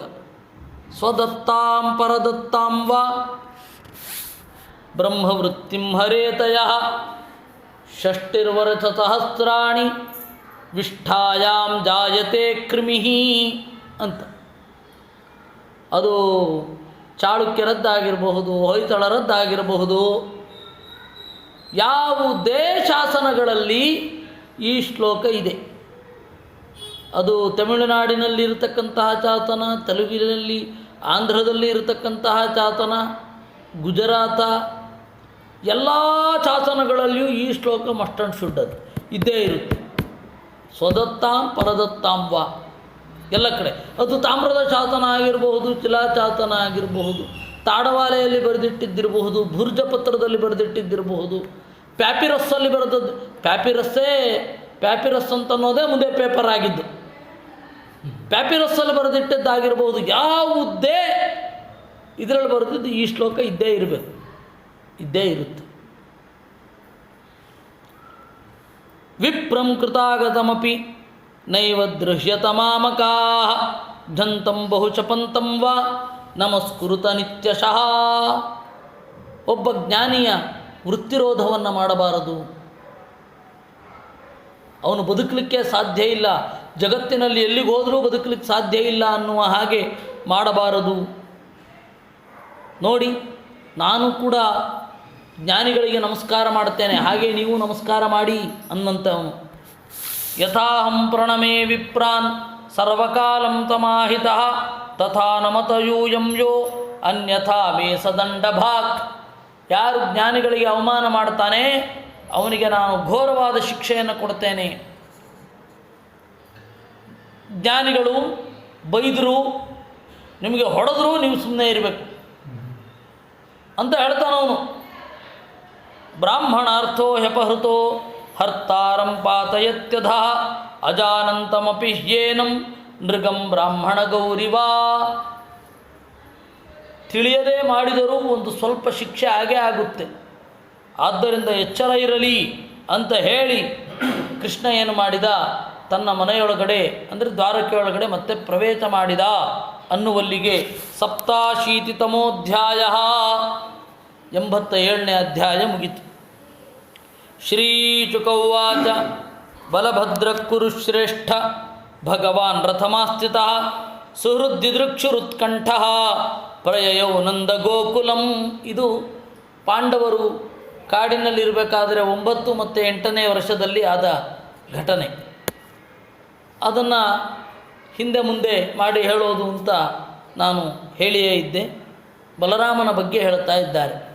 ಬಲರಾಮನ ವಿಶಿಷ್ಟವಾದ ಕ್ರಿಯೆಗಳು, ಬಲರಾಮನಲ್ಲಿ ಸಂಕರ್ಷಣರೂಪಿ ಪರಮಾತ್ಮನ ವಿಶೇಷ ಆವೇಶ, ಆದ್ದರಿಂದಾಗಿ ಏನೆಲ್ಲ ಕೆಲಸಗಳನ್ನು ಮಾಡಿದ ಅನ್ನೋದನ್ನು ಹೇಳ್ತಾ ಇದ್ದಾರೆ. ರಾಮಾವತಾರ ಕಾಲದಲ್ಲಿ ಇವನೇ ಲಕ್ಷ್ಮಣ. ಸೇವಾಖಿನ್ನ ಲಕ್ಷ್ಮಣೋಗ್ರೇ ಹರೇರ್ಭೂತ್. ಸೇವಾಖಿನ್ನ, ನಾನು ಮಾಡಿದ ಸೇವೆ ಸಾಕು ಅಂತ ಅನ್ನಿಸಿತು, ಆದ್ದರಿಂದಾಗಿ ಅವನು ಅಣ್ಣನಾಗಿ ಹುಟ್ಟಿದ. ಲಕ್ಷ್ಮಣನಾಗಿದ್ದಾಗ ಏನು ಸೇವೆ ಮಾಡಿದ್ದ ಅದು ಅವನ ಸಾಧನೆ ಪೂರ್ಣ ಆಗಿತ್ತು. ಆದ್ದರಿಂದಾಗಿ ಲಕ್ಷ್ಮಣ ಅಗ್ರೇ ಹರೇರ್ಭೂತ್, ಪರಮಾತ್ಮನ ಅಣ್ಣನಾದ. ಅಂತಹ ಬಲರಾಮ ಕೃಷ್ಣನಿಗೆ ಹೇಳಿದನಂತೆ, ನನಗೆ ನಂದಗೋಕುಲಕ್ಕೊಮ್ಮೆ ಹೋಗಿ ಬರಬೇಕು ಅಂತ ಅನ್ನಿಸ್ತಾ ಇದೆ, ಹೋಗಿ ಬರಲಾ ಅಂತ. ಆಯಿತು. ಪರಿಶ್ವಕ್ತಶ್ಚಿರೋತ್ಕಂಠೈ ಗೋಪೈರ್ಗೋಪೀಭಿರೇವ ಚ ರಾಮೋಭಿವಾದ್ಯ ಪಿತರವು ಆಶೀರ್ಭಿರಭಿನಂದಿತ. ಬಲರಾಮ ಬಂದ, ಎಲ್ಲರಿಗೂ ಖುಷಿಯಾಯಿತು. ನಂದಗೋಪ ಹಾಗೂ ಯಶೋದೆಗೆ ನಮಸ್ಕಾರ ಮಾಡಿದ. ಅವರು ಅವನನ್ನು ಹರಕೆಗಳಿಂದ ತುಂಬಿದರು. ಇತ್ಯಾರೋಪ್ಯಾಂಕಮಾಲಿಂಗ್ಯ ನೇತ್ರೈ ಶಿಶಿಚತುರ್ಜಲೈ. ಯಶೋದೆ ಅವನನ್ನು ತೊಡೆ ಮೇಲೆ ಕೂರಿಸಿಕೊಂಡು ಬಲರಾಮನನ್ನು, 70 ವರ್ಷದವನನ್ನು, 70 ಅಲ್ಲ 60 ಪ್ಲಸ್ 60+, ಅವನನ್ನು ತೊಡೆ ಮೇಲೆ ಕೂರಿಸಿಕೊಂಡಂತೆ ಕಣ್ಣೀರಿನಿಂದ ಅವನ ನೆತ್ತಿಯನ್ನು ತೊಳೆದಳು. ಗೋಪವೃದ್ಧಾಶ್ಚ ವಿಧಿವತ್ ಯವಿಷ್ಟೈರಭಿವಾದಿತಃ ಯಥಾ ವಯೋ ಯಥಾ ಸಖ್ಯಂ ಯಥಾ ಸಂರಬ್ಧಮಾತ್ಮನಃ. ಯಾವಾಗ ಬಲರಾಮ ಹೋದ, ನಂತರದವರು ಬಲರಾಮನ ಗೆಳೆಯರೆಲ್ಲ ನಮ್ಮ ಮಕ್ಕಳು ಅಂತ ಪರಿಚಯ ಮಾಡಿಸಿದ್ರು. ಮುಂದಿನ ತಲೆಮಾರು ಬೆಳೆದಿರುತ್ತಲ್ಲ, ಅವರೆಲ್ಲ ಬಲರಾಮನಿಗೆ ನಮಸ್ಕಾರ ಮಾಡಿದರು. ತನ್ನ ಗೆಳೆಯರನ್ನು ಆಲಿಂಗಿಸಿಕೊಂಡ. ಸಮುಪೇತ್ಯಾಥ ಗೋಪಾಲಾ ಹಾಸ್ಯ ಹಸ್ತಗ್ರಹಾದಿಭಿ ವಿಶ್ರಾಂತಂ ಸುಖಮಾಸೀನಂ ಪಪ್ರಚ್ಚು ಪರಿಯುಪಾಸಿತಾ. ಎಲ್ಲ ಆಗಿ ಆಹಾರ ಮೊದಲಾದವುಗಳನ್ನೆಲ್ಲ ತೆಗೆದುಕೊಂಡು ವಿಶ್ರಾಂತಿಯನ್ನು ಹೊಂದಿದ ಮೇಲೆ ಅವನನ್ನು ಕೇಳಿದರಂತೆ. ಪೃಷ್ಟಶ್ಚ ಕಥಯತ್ಸ್ವೇಷು ಪ್ರೇಮ ಗದ್ಗದಯಾಗಿರ ಕೃಷ್ಣೇ ಕಮಲಪತ್ರಾಕ್ಷೇ ಸನ್ಯಸ್ಥಾಖಿಲರಾಧತಃ. ಪೃಷ್ಟಶ್ಚ ಅಕಥಯತ್, ಅವರು ಕೃಷ್ಣನ ಬಗ್ಗೆ ಕೇಳಿದರು. ಅವರಿಗೆಲ್ಲರಿಗೂ ಕೂಡ ಹೇಳಿದ ಅಂತೆ. ಸನ್ಯಸ್ತ ಅಖಿಲ ರಾಧಸಃ, ಎಲ್ಲ ತಮ್ಮ ಸ್ವತ್ತು ಸಂಪತ್ತು ಅಂತ ಏನಿದೆ, ರಾಧಸ್ ಅಂತಂದರೆ ಸಿದ್ಧಿ, ಸಂಪತ್ತು, ಜೀವನ ವೃತ್ತಿ ಅಂತ ರಾಧಸ್ ಸಕಾರ ಅಂತ ಶಬ್ದ. ಎಲ್ಲವನ್ನು ದೇವರಲ್ಲಿಯೇ ಅರ್ಪಣೆ ಮಾಡಿದ ಬಲರಾಮ ಹೇಳಿದ, ಕಚ್ಚಿನ್ನೋ ಬಾಂಧವ ರಾಮ ಸರ್ವೇ ಕುಶಲಮಾಸತೆ ಕಚ್ಚಿತ್ ಸ್ಮರಥನೋ ರಾಮ ಯೂಯಂ ದಾರಸುತಾನ್ವಿತಾ. ಅವರೆಲ್ಲ ಕೇಳಿದರಂತೆ, ರಾಮ ನಮ್ಮನ್ನು ಅವಾಗವಾಗ ನೆನಪಿಸ್ಕೋತಾ ಇರ್ತೀಯಲ್ವಾ? ಕಚ್ಚಿತ್ ಸ್ಮರಥನೋ ರಾಮ ಯೂಯಂ ದಾರಸುತಾನ್ವಿತಾ. ನೀವು ಬೆಳೆದಿದ್ದೀರಾ, ಇಲ್ಲಿದ್ದಾಗ ಪುಟ್ಟ ಹುಡುಗರಾಗಿದ್ದಿರಿ, ನಿಮ್ಮ 13ನೆಯ ವಯಸ್ಸಿನಲ್ಲಿ ಈ ಜಾಗವನ್ನು ಬಿಟ್ಟಿರಿ. ಎಷ್ಟು ಕೃಷ್ಣನಿಗೆ 13 ವರ್ಷ, ಇವನಿಗೆ 13 ವರ್ಷ 3 ತಿಂಗಳು, 3 ತಿಂಗಳು ದೊಡ್ಡವನು ಬಲರಾಮ. ಅವಾಗ ಬಿಟ್ರಿ, ಮತ್ತೆ ಒಂದು ಸರ್ತಿ ಭೇಟಿಯಾಗಿತ್ತು ನಿಮ್ಮ 50ನೇ ವಯಸ್ಸಿನಲ್ಲಿ. ಈಗ ಅದಾಗಿ 10 ವರ್ಷಗಳಾಗಿದೆ, 10-12 ವರ್ಷಗಳಾಗಿವೆ. ನಮ್ಮನ್ನು ನೆನಪಿಸ್ಕೋತಿರಲ್ವ? ನಿಮ್ಮ ಹೆಂಡತಿ ಮಕ್ಕಳ ಮುಂದೆ ಎಲ್ಲ ನಮ್ಮ ಬಗ್ಗೆ ಹೇಳ್ತಾ ಇರ್ತೀರಲ್ವ? ದಿಷ್ಟ್ಯಾ ಕಂಸೋ ಹತಪಾಪ ದಿಷ್ಟ್ಯಾ ಮುಕ್ತ ಸಹೃಜ್ಜನಾ ನಿಹತ್ಯ ನಿರ್ಜಿತ್ಯ ರಿಪೂನ್ ದಿಷ್ಟ್ಯಾ ದುರ್ಗಂ ಸಮಾಸ್ಥಿತಾ. ಕಂಸನನ್ನು ಕೊಂದಿರಿ. ಕಂಸ ಯಾರ್ಯಾರನ್ನೆಲ್ಲ ಕಟ್ಟಿ ಹಾಕಿದ್ದ ಅವ್ರನ್ನೆಲ್ಲ ಬಿಡಿಸಿದಿರಿ. ಲೋಕದಲ್ಲಿ ಒಳ್ಳೆಯ ಖ್ಯಾತಿಯನ್ನು ಹೊಂದಿದಿರಿ. ಈಗ ಸಮುದ್ರದ ನಡುವೆ ಹೋಗಿ ನೆಲೆಸಿದ್ದೀರಾ. ಮೊದಲು ಮಧುರೆಯಲ್ಲಿ ಇದ್ದರು, ಅಂದರೆ ಉತ್ತರ ಪ್ರದೇಶ. ಆಮೇಲೆ ಗುಜರಾತ್, ದ್ವಾರಕೆ. ಅದು ಈಗ ಗುಜರಾತ್ ದ್ವಾರಕೆ ಇದ್ದ ಜಾಗವನ್ನು ಸಮುದ್ರ ಮುಚ್ಚಿದೆ. ನಮ್ಮ ಒಂದು ಕಲ್ಪನೆಗೆ ಬರಲಿಕ್ಕೆ ಹೇಳಿದ್ದು. ಮಾತರಂ ಪಿತರಂ ಭ್ರಾತೃನ್ ಪುತ್ರಾನ್ ಪತೀನ್ ಸ್ವಶ್ರೀರಪಿ ಯದರ್ಥೇ ಹಿನ್ಮದಾಚಾರ್ಹಂ ದುಸ್ತ್ಯಜಾನ್ ಸ್ವಜನಾನ್ ಪ್ರಭೋ. ಕೃಷ್ಣನನ್ನು ನಮಗೆ ಮರಿಲಿಕ್ಕಾಗಲಿಲ್ಲ. ಅವನು ಬಾ ಅಂತ ಹೇಳಿದರೆ ಎಲ್ಲರನ್ನೂ ಬಿಟ್ಟು ಹೊರಟು ಬಿಡ್ತೇವೆ. ಆ ಥರದ ಕೃಷ್ಣ ನಮ್ಮನ್ನು ನೆನಪಿಸ್ಕೋತಾನಲ್ವ? ತಾನ ಸದ್ಯ ಪರಿತ್ಯಜ್ಯ ಗತಃ ಸಂಚಿನ್ನತೋ ಹೃದಯ ಕಥನ್ನು ತಾದೃಶಂ ಸ್ತ್ರೀಭಿಃ ನ ಶ್ರದ್ಧೀಯೀತ ಭಾಜಿತಂ. ನಮ್ಮೆಲ್ಲರನ್ನೂ ಕೃಷ್ಣ ಅಷ್ಟು ಪ್ರೀತಿಸಿದವ. ಆ ಪ್ರೀತಿ ಅದಕ್ಕೆ ಅವನು ಅಂಟ್ಕೊಂಡಿರಲಿಲ್ಲ. ಪ್ರೀತಿಸಿದ್ದೇ ನಿಜವಾದರೂ ಹಚ್ಕೊಂಡಿರಲಿಲ್ಲ. ಹಚ್ಚಿಕೊಳ್ಳೋದು ಬೇರೆ, ಪ್ರೀತಿಸೋದು ಬೇರೆ. ಒಬ್ಬ ವ್ಯಕ್ತಿಯನ್ನು ಪ್ರೀತಿಸೋದು ಅಂತಂದರೆ ಅವನ ಗುಣವನ್ನು ಇಷ್ಟಪಡೋದು ಅಂತ ಅರ್ಥ. ಅವನನ್ನು ಹಚ್ಚಿಕೊಳ್ಳದೇ ಇರೋದು ಅಂತಂದರೆ ಅವನ ದೋಷವನ್ನು ನಮ್ಮದು ಅಂತ ಅಂದೇ ಇರೋದು ಅಂತ. ಹಚ್ಚಿಕೊಳ್ಳೋದು ಅಂದರೆ ದೋಷವನ್ನು ಉಗ್ರವಾಗಿ ಸಮರ್ಥನೆ ಮಾಡೋದು ಹಚ್ಚಿಕೊಳ್ಳೋದು. ಪ್ರೀತಿಸೋದು ಅಂದರೆ ಗುಣಗಳನ್ನು ಇಷ್ಟಪಡೋದು. ಅಷ್ಟು ಪ್ರೀತಿಸಿದ ಕೃಷ್ಣ ನಮ್ಮನ್ನು. ಒಮ್ಮೆಲೆ ಅನಿರೀಕ್ಷಿತವಾಗಿ ಒಬ್ಬ ಬಂದ ಅಕ್ರೂರ ಕೃಷ್ಣ ಹೊರಟು ಬಿಟ್ಟ. ಹಿಂದೆ ತಿರುಗಿ ಕೂಡ ನೋಡಲಿಲ್ಲ. ಬಂಡಿಯಲ್ಲಿ ಅಷ್ಟು ದೂರ ಹೋದಾಗ ಒಮ್ಮೆ ತಿರುಗಾದರೂ ನೋಡಬೇಕಲ್ವ? ಕೃಷ್ಣ ತಿರುಗಿಯೂ ನೋಡದೆ ಹೋಗಿಬಿಟ್ಟ. ಅಂದರೆ ಅವನಿಗೆ ಆ ಪ್ರೀತಿ ಕಾಡಲಿಲ್ಲ ಅಂತಾಯಿತು. ಆದರೆ ಅವನು ತೋರಿಸಿದ್ದು ಸುಳ್ಳು ಪ್ರೀತಿ ಅಲ್ಲ, ಆದರೆ ಅವನು ಹಚ್ಚಿಕೊಳ್ಳಲಿಲ್ಲ ಅಂತಾಯ್ತು ಅಷ್ಟೆ. ಹಾಗೆ ಹೋದ. ನೆನಪಿಸ್ಕೋತಾನಲ್ವ ನಮ್ಮನ್ನು? ಕಥನ್ನ ಗೃಹಂತ್ಯನವಸ್ಥಿತಾತ್ಮನೋ ವಚಕೃತಘ್ನಸ್ಯ ಮುಧಾ ಪರಸ್ತ್ರಿಯ ಕೃಷ್ಣಸ್ಯ ವೈಚಿತ್ರಕಥಸ್ಯ ಸುಂದರ ಸ್ಮಿತಾವಲೋಕಾಚ್ಛ್ವಸಿತ ಸ್ಮರಾತುರಾ. ಅಷ್ಟು ಹೊತ್ತಿಗೆ ಆ ಹಳ್ಳಿಯ ಹುಡುಗಿಯರೆಲ್ಲ ಬಂದು ಹೇಳಿದರು, ಕೃಷ್ಣ ನಮಗೆ ಒಂದು ಬಾರಿ ಉದ್ಧವನ ಮೂಲಕ ಹೇಳಿದ ವೇದಾಂತವನ್ನು. ಆಮೇಲೆ ಕೃಷ್ಣನೇ ನೇರವಾಗಿ ಅವನ 50ನೇ ವಯಸ್ಸಿನಲ್ಲಿ ನಮಗೆ ಹೇಳಿದ, ಕಾಮ ಅಂತನ್ನೋದು ನನ್ನಲ್ಲಿ ಒಳ್ಳೆಯದಲ್ಲ, ನನ್ನಲ್ಲಿ ಭಕ್ತಿ ಇಟ್ಕೊಳ್ಳಿ ಅಂತ. ನಮ್ಮ ಕಾಮವನ್ನು ನಮಗೆ ಪಾಠ ಮಾಡಲಿಕ್ಕೆ ಅಂತ ಬಳಸಿದ. ಅವನು ನಮ್ಮ ಜೊತೆಗೆ ಏನು ರಾಸಕ್ರೀಡೆ ಆಡಿದ ಅದನ್ನು ನೆನಪಿಸ್ಕೊಳ್ಳೋಲ್ಲ ಅಲ್ವಾ? ಭಕ್ತರು ಅಂತ ಉದಾಹರಣೆ ಕೊಡಲಿಕ್ಕಿಲ್ಲ ಅಂತ ಅಂದ್ಕೊಂಡಿದ್ದೇವೆ. ಕಾಮಿಗಳಾಗಿ ನೆನಪಿಸ್ಕೊಳ್ಳೋ ಅಗತ್ಯವೇ ಇರಲ್ಲ. ಹೀಗೆ ಕಾಮವನ್ನು, ಜಗತ್ತಿನಲ್ಲಿ ಕಾಡುವ ಕಾಮವನ್ನು ತನಗೆ ಬೇಕಾದಂತೆ ಬಳಸಿಕೊಂಡಿದ್ದಾನೆ ಕೃಷ್ಣ ಅನ್ನುವುದಕ್ಕೆ ಏನು ಸಾಕ್ಷಿ ಇರಬಹುದು? ನಮ್ಮ ಬಗ್ಗೆ ಹೇಳದೇ ಇರೋದೇ ಸಾಕ್ಷಿ ಇರಬಹುದಾ?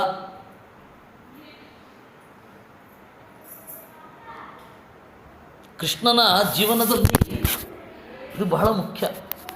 ಅವನು ಕಾಮವನ್ನು ಹೇಗೆ ಕಂಡ, ಗೆಳೆತನವನ್ನು ಹೇಗೆ ಕಂಡ, ತನ್ನನ್ನು ಪ್ರೀತಿಸಿದ ಗಂಡು ಹೆಣ್ಣು ಇಬ್ಬರಿಗೂ ಕೂಡ ಅವರು ಏನು ಕೇಳಿದ್ದಾರೋ ಅದನ್ನು ಕೊಟ್ಟು ಕೂಡ ಬರಿಗೈಯಲ್ಲಿ ಉಳಿದ. ತಾನು ಯಾವುದನ್ನು ತುಂಬಿಕೊಳ್ಳಲಿಲ್ಲ. ಆ ಕೃಷ್ಣ ನಮ್ಮನ್ನು ನೆನಪಿಸ್ಕೊಂಡಿರ್ತಾನಲ್ವ ಅಂತ ಕೇಳಿದ್ರಂತೆ. ಅದಕ್ಕೆ ಬಲರಾಮ ಏನು ಉತ್ತರ ಕೊಟ್ಟ ಅನ್ನೋದನ್ನು ನಾವು ನಾಳೆ ನೋಡೋಣ. ಕೃಷ್ಣಾರ್ಪಣ.